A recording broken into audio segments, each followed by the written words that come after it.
the book of marriage, Kitab al-Nikah, for the Shaykh Abdul Adim al-Badawi, Hafidahullah. So, and this book is called Wajiz, fi fiqh sunnati wal kitab al-aziz. Now, this year, some ruling about marriage.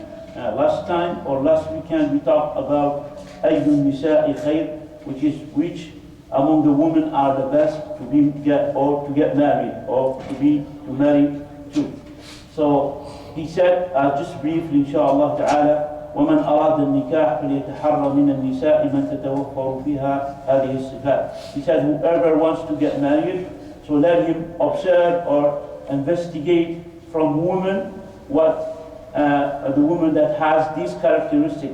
He said, number one, أن تكون ذات دين, that it has to be a religious woman, a woman that fears Allah subhanahu wa ta'ala, listen to Allah and listen to His Messenger. And we mentioned the hadith of that. The second one, أن تكون بكرا. The second one, that she has to be, it is best that she be a virgin. إلا أن تكون له مصلحة, except if he has an interest or benefit to get married to a woman that she was already married, she is divorced, or she is a widow woman, or so on. So except if there is maslahah, but the best one, it is a virgin one. The number three, أن تكون ولودا. Number three characteristic, that she will be, or she has to be a woman that gives birth to a child. She's not a sick woman. Someone will ask, how you know that she can give birth to kids or no? So scholars mention many ways. They said like women themselves, they know by the shape of the other woman, the characteristic, the lineage, her family, her mother, like they have a lot of children and so on. So those are the characteristics that the scholars mentioned. So this is briefly about what are the best of the women, and we mentioned the hadith, or the hadith for all of them, inshallah. He said after that, أَيُّ الرِّجَالِ خَيْرٍ. What is the best from the man? Like if someone has a daughter or has a sister, so what will be the best? What will be the best from the man? He said, وَإِذَا كَانَ عَلَى الرَّجُلِ أَنْ يَتَحَرَّى مِنَ النِّسَاءِ مَنْ وَصَفْنَا. He said, if it is for a man, like to observe from the woman that what we described before, فإن على ولي المرأة أن يتحرى من نكاحها الرجل الصالح. He said, for the wali of the woman, the one who is responsible for the woman, like to observe and to find out, like the pious man to get married to her. It's not for her to look, which means like at this time you see the woman goes internet and so on, sharing appointment, and you go around and the other that. All this is not from Islam. He said, بحديث أبي حاتم المزني قال رسول الله صلى الله عليه وسلم. And then he mentioned the hadith. He said, إذا جاءكم من ترضون دينه وخلقه فأنكحوه إلا تفعلوا تكن فتنة في الأرض وفساد كبير. So Rasulullah said in that hadith, if a man that you are pleased with his religion and his character, فأنكحوه, then marry him, your daughter or your Wali sisters. فإلا تفعلوا تكن فتنة في الأرض. If you don't do so, so then there will be corruption in the earth, وفساد كبير, a big corruption in the earth. So this is inshallah ta'ala clear. So it's the wali of the woman who search for her, for his daughter or his sisters, the good man and the pious man. Rasulullah sallallahu alaihi wasallam, he said, if you don't do so, so that will be in the earth a corruption and a fitna, a big fitna. And then he said, وَلَا بَأْسَ بِأَنْ يَعْرِضَ الْإِنسَانُ ابْنَتَهُ أَوْ أُخْتَهُ عَلَى أَهْلِ الْخَيْرِ. He said, and there is no harm that a man or a person will like present like his daughter or his sisters for marriage to others that are good people, that are pious people, that are people have good character and good manner, scholars. So there is no harm for that, and there is no shame for that. It's not like there is no, what do you call it? There is no harm for that. So a man, like you can ask someone, said, I have my sisters, or I have my daughters and so and so and so. If he sees that he has a good character and he is religious, inshallah. لحديث ابن عمر رضي الله عنه. He said because of the hadith of Ibn Umar that Umar ibn Khattab رضي الله عنه حين تأيمت حفصة بنت عمر من خنيس بن حذافة السهمي وكان من أصحاب رسول الله صلى الله عليه وسلم. He said Abdullah ibn Umar رضي الله عنه that Umar ibn Khattab, when his daughter Hafsa, when she became a widow, like her husband Umar ibn Khunais ibn Hudaf al-Sahmi, and he was from the Sahaba of Rasulullah sallallahu alaihi wasallam. فتوفي بالمدينة, and he died in Medina.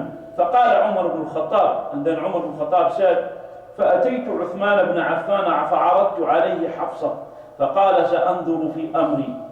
He said, I went to Uthman bin Affan, and we know who is Uthman bin Affan. He said, فَعَرَضْتُ عَلَيْهِ حَفْصَةً, and then he told him about Hafsa, that if you want to marry my daughter Hafsa. And then فَقَالَ سَأَنْظُرُ فِي أَمْرِ. Then Uthman bin Affan, he said, I will look in my matter, I will think about it. And then he said, فَلَبِثْتُ لَيَالِيَ ثُمَّ لَقِيَنِي فَقَالَ قَدْ بَدَى لِي أَنْ لَا أَتَزَوَّجَ يَوْمِي هَذَا. So Umar ibn Khattab, he said, I stayed nights, many days, nights, and then after that he met with me, and then he said, it appears to me that I'm not going to get married these days. قال Umar, and then Umar said after that, فَلَقِيتُ أَبَا بَكْرٍ الصِّدِّيقِ. And then after that Umar ibn Khattab, he insists, and you see this is the Sunnah of the Sahaba radiallahu anhu. They look for their sisters or their brother or their daughters. Like you don't see just around. So whenever there is a good pious man, so they present their daughters or their sister to him. So he said, فَلَبِثْتُ لَيَالِيَ ثُمَّ لَقِيتُ قَدْ بَلَغَ قال عمر فلقيت أبا بكر الصديق فقلت إن شئت زوجتك حفصة بنت عمر. So Umar, he said to Abu Bakr, if you want, I'll marry you Hafsa, the daughter of Umar. فصمت أبو بكر. And then Abu Bakr radiallahu anhu, he kept quiet. فلم يرجع إلي شيئا. And then he didn't reply to me at all. وكنت أوجد عليه مني على عثمان. And I find something in my heart against Abu Bakr than Uthman. Then I find it against Uthman. فلبثت ليالي ثم خطبها رسول الله صلى الله عليه وسلم فأنكحتها إياه. And then I stayed night. So then Rasulullah صلى الله عليه وسلم, he proposed to Umar that he want to marry Hafsa radiallahu anha. And then he said, and he got married to her, which is Rasulullah صلى الله عليه وسلم. فلقيني أبو بكر فقال لعلك وجدت علي حين عرضت علي حفصة فلم أرجع إليك شيئا. So then he said, Abu Bakr, he met with me, and then he said, maybe you find something in your heart against me when you told me about Hafsa, when I didn't reply to you. قال عمر قلت نعم. Umar said, yes, I did, I was upset. قال أبو بكر فإنه لم يمنعني أن أرجع إليك فيما عرضت علي إلا أني كنت علمت أن رسول الله صلى الله عليه وسلم قد ذكرها. So he said, I did not, I stopped myself to tell you about it, except that when you told me about Hafsa, when I knew that Rasulullah, he mentioned, he was talking about Hafsa.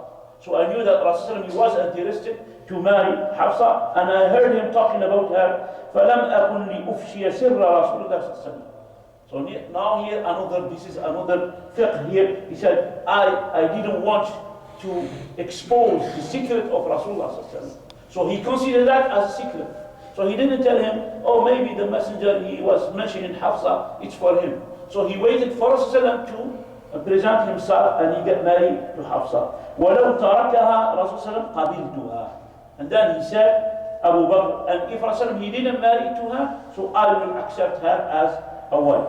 So this is the long hadith talking about like someone who looks for his daughter or his sisters, the best one who has a religion and has good character, inshaAllah ta'ala. Tomorrow, inshaAllah ta'ala, we will talk about النظر إلى المخطوبة, the permissibility of looking at the one that we have the proposal to get married to. So even before we present ourselves to her and to her wali, and then we mention the hadith of that, inshaAllah ta'ala. أقول قولي هذا واستغفر الله لي ولكم فاستغفروه إنه هو الغفور الرحيم.